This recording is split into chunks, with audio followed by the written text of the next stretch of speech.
Assalamualaikum warahmatullahi wabarakatuh. Selamat pagi semuanya.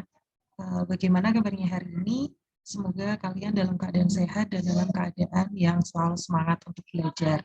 Nah, pada kesempatan kali ini masih pada bab yang sama, yaitu tentang klasifikasi makhluk hidup, namun dengan materi yang berbeda. Nah, pada kesempatan kali ini kita akan membahas materi tentang kingdom Plantae dan kingdom Animalia. Oke, yang pertama kita akan membahas tentang kingdom Plantae.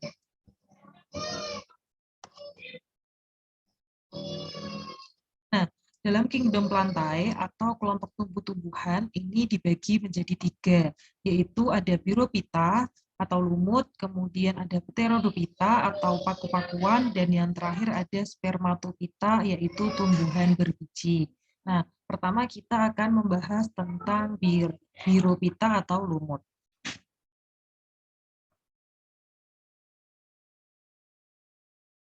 Nah, lumut lumut atau Birophyta memiliki ciri-ciri sebagai berikut, yaitu memiliki bentuk menyerupai akar, namun dia itu bukan akar.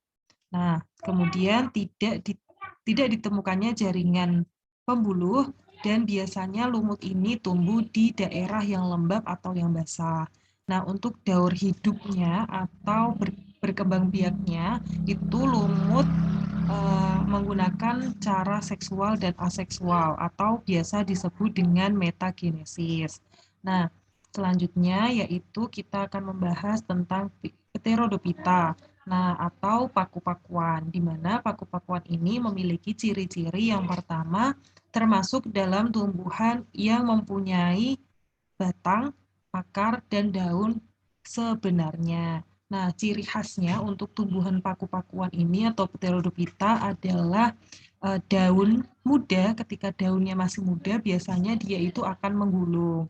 Nah, untuk cara berkembang biaknya, dia menggunakan spora.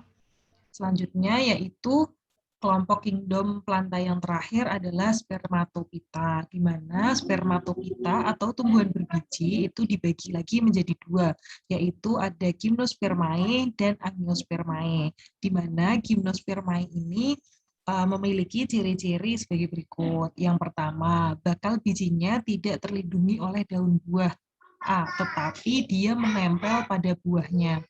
Nah, dan kedua, biasanya pohonnya itu berakar tunggang. Daunnya berbentuk seperti jarum kecil, tebal, dan tipis lebar. Nah, untuk Gymnosperma ini dibagi lagi menjadi beberapa kelas. Di sini ada 3 kelas, yaitu ada Cicadinae, kemudian ada Gnetinae, dan yang terakhir ada Coniferinae. Nah, selanjutnya yaitu ada Angiospermae atau tumbuhan biji tertutup, di mana Angiospermae ini memiliki ciri-ciri sebagai berikut. Yang pertama, alat perkembangbiakan berupa bunga, biasanya dengan cara penyerbukan kalau Angiospermae. Nah, untuk yang kedua yaitu organ tubuhnya itu terlihat dengan jelas atau dapat dibedakan dengan jelas, baik akarnya, daunnya, ataupun batangnya. Kemudian daunnya biasanya itu berbentuk menyirip, menjadi sejajar, dan beraneka ragam. Nah, untuk bijinya sendiri itu biasanya tersimpan di dalam buah. Untuk Angiospermae sendiri ini terdiri dari dibagi lagi menjadi 2 kelas, yaitu dikotil dan monokotil. Selanjutnya kita akan masuk ke dalam kelompok hewan atau kingdom Animalia. Nah, untuk kingdom Animalia sendiri ini dibagi menjadi 2 saja, yaitu ada invertebrata dan vertebrata. Untuk invertebrata ini adalah hewan yang tidak memiliki tulang belakang, sedangkan vertebrata adalah hewan yang memiliki tulang belakang.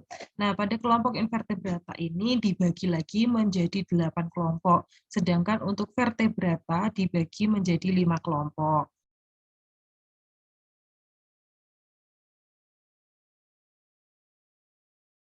Nah, yang pertama pada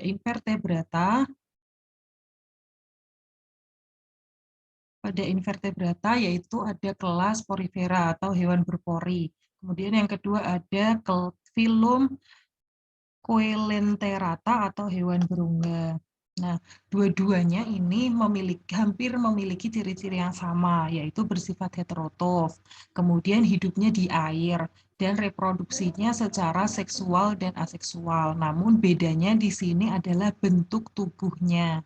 Di mana kalau yang hewan berpori, tubuhnya ini berpori, jaringannya belum terbentuk, dan kemudian memiliki rangka serta saluran air.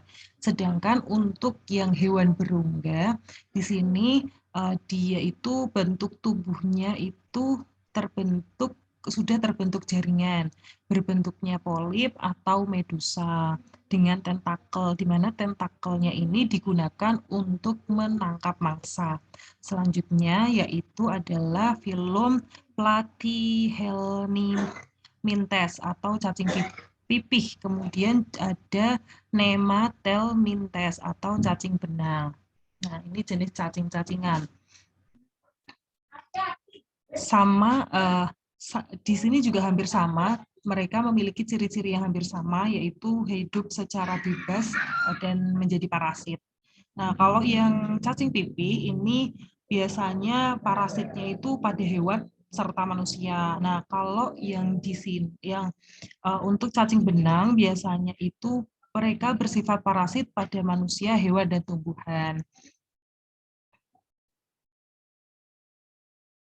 Selanjutnya yaitu kelompok Annelida atau cacing gelang.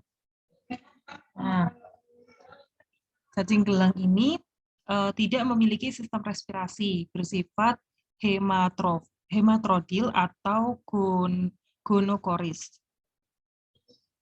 Nah, kemudian dia itu hidup bebas di dasar laut, perairan tawar, tanah, dan tempat yang lembab atau bersifat parasit pada vertebrata atau pada hewan yang bertulang belakang. Nah, untuk reproduksinya, untuk Annelida ini reproduksinya itu secara seksual dan aseksual. Nah, selanjutnya adalah moluska dan antropoda. Nah, moluska itu adalah hewan lunak.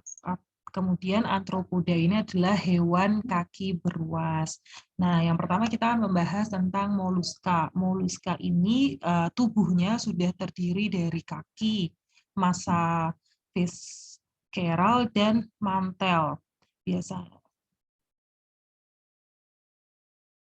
Nah, ini contohnya itu seperti cumi-cumi, kemudian ada sotong mungkin.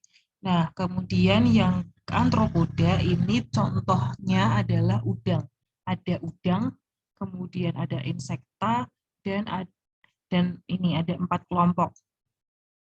Di mana tubuhnya ini terdiri dari kapul atau kepala, kaput atau kepala, kemudian torak, dada, dan abdomen atau perut. Nah, ciri khasnya pada hewan kaki beruas atau arthropoda ini adalah pada kakinya. Kakinya ini yang beruas-ruas. Nah, beruas-ruas dengan sistem saraf tali. Kemudian yang selanjutnya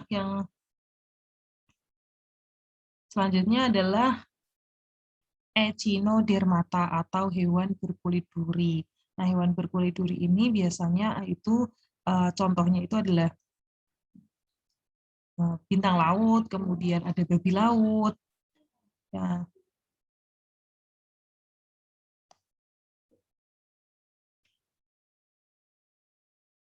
Selanjutnya kita akan masuk ke pembahasan tentang vertebrata atau hewan bertulang belakang. Nah, vertebrata ini dibagi menjadi 5.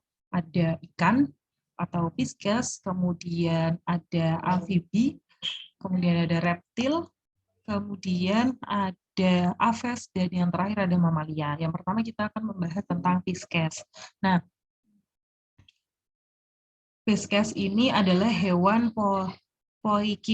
poikiloterm atau hewan berdarah dingin yang dapat menyesuaikan suhu tubuhnya dengan suhu air tempat hidupnya. Nah, kelas pisces ini merupakan hewan yang hidup di dalam air. Kemudian yang kedua ada amfibi. Amfibi ini adalah kelompok hewan yang dapat hidup di daratan maupun di air. Nah, contohnya dari amfibi ini ada katak, ada kodok, kemudian ada salamander. Dan yang ketiga yaitu ada reptilia, di mana reptil atau reptilia ini merupakan vertebrata pertama yang dapat beradaptasi di daerah kering. Reptil ini bersifat autotomi, yaitu dapat memutuskan bagian tubuh tertentu jika dalam keadaan berbahaya. Contohnya itu seperti ular, buaya, aligator, kadal, dan kura-kura. Kemudian yang keempat itu ada aves, burung. Nah, aves ini atau burung merupakan hewan homoitem atau berdarah panas. Nah, di mana seluruh tubuhnya, permukaan tubuhnya ini ditutupi oleh bulu. Dan yang terakhir adalah mamalia. Nah, kelas mamalia ini merupakan kelas yang memiliki mamae gland atau kelenjar susu. Di mana kalau hewan mamalia atau vertebrata jenis mamalia ini biasanya bereproduksi secara melahirkan. Nah, mamalia juga terbagi atas 3, yaitu ada mamalia bertelur, itu contohnya adalah platypus, kemudian ada mamalia bergantung, contohnya adalah kanguru, dan yang terakhir adalah mamalia berplasenta yang bersifat vivipar atau melahirkan. Nah, itu tadi adalah materi mengenai kingdom Animalia dan kingdom Plantae. Jika ada yang belum dipahami tentang materi ini, kalian semua bisa bertanya melalui Google Classroom. Dan kita akan berdiskusi bersama di Google Classroom. Nah, sekian yang dapat Ibu sampaikan, kurang lebihnya Ibu mohon maaf. Wabillahi taufiq wal hidayah. Wassalamualaikum warahmatullahi wabarakatuh.